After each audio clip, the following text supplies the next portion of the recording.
Hi friends, ito pong next video ay tungkol sa dinner namin sa Romantic Villas sa Siargao. Dito po ay mapo-food review ko yung kanilang pad thai with chicken and yung kanilang Hawaiian pizza. Kasama na din po sa food review ko yung mga natira naming food na kinain namin nung island hopping namin during that day.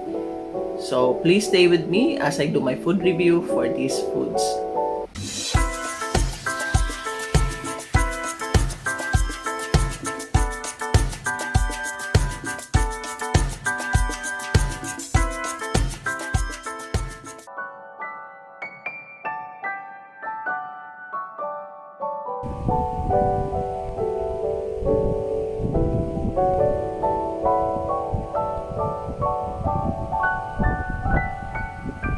Ito po yung poolside paggabi.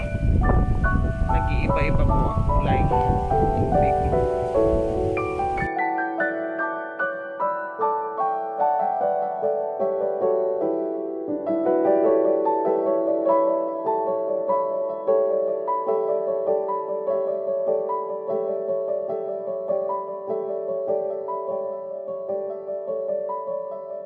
So, susubukan po natin itong muna itong pad thai, chicken pad thai. Try na po natin yung chicken pad thai dito sa Romantic Villa, Siargao.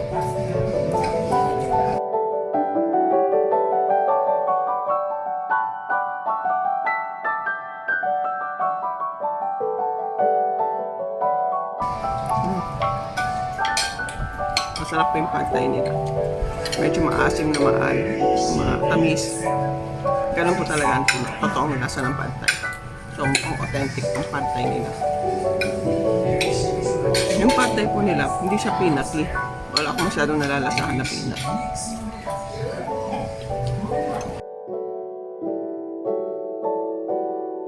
Next, try po natin itong Hawaiian pizza.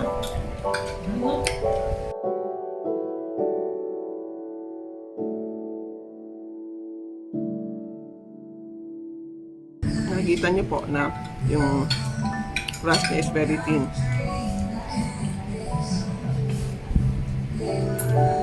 Ibang klase po yung tomato paste na ginamit dito para siyang fresh tomatoes. Meron din siyang pineapple and some onion. Masarap po yung crust nila.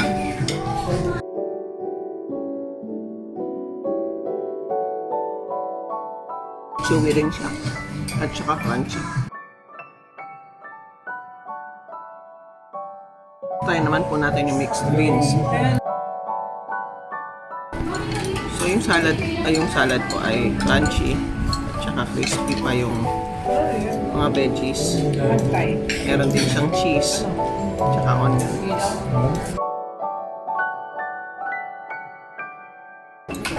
Very refreshing po yung salad. Crispy siya, crunchy, tsaka vegetable siya, kaya nakakagana siya kumain. Try din po natin yung pancit na kinain namin kanina sa Budal Pie. Meron kami kasi mga natira, so inuwi na lang namin. Parang kainin na lang din ngayon kasi sayang naman.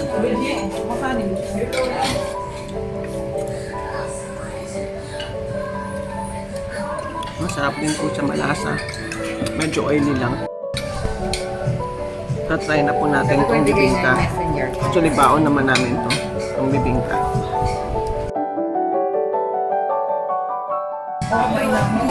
Masarap yung bibingka kasi mahilig talaga ako sa kakanin.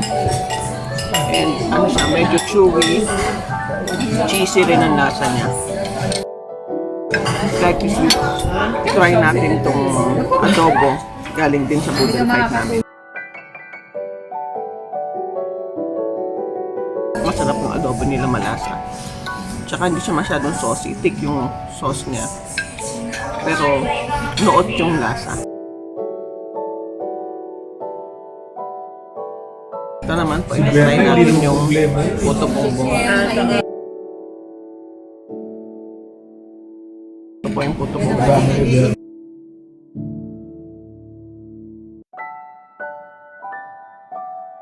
Chewy siya, Hindi naman masyadong matamis. Meron ding cheese kasi sa ibabaw. Mayroong nakalagay na cheese. Pero hindi siya ganun ka-sweet. Ganito. Meron din siyang niyog sa ibabaw. Sana po ay nagustuhan niyo ang ating video for today. Kung nagustuhan niyo po ang ating video, please like, share, and subscribe. At huwag niyo pong kalilimutang i-hit ang notification bell para ma-update kayo sa mga current videos ko. Hanggang sa susunod ko pong video, ito pong muli si Lorraine na nagsasabing mahal na mahal tayo ng ating Panginoon. Bye-bye!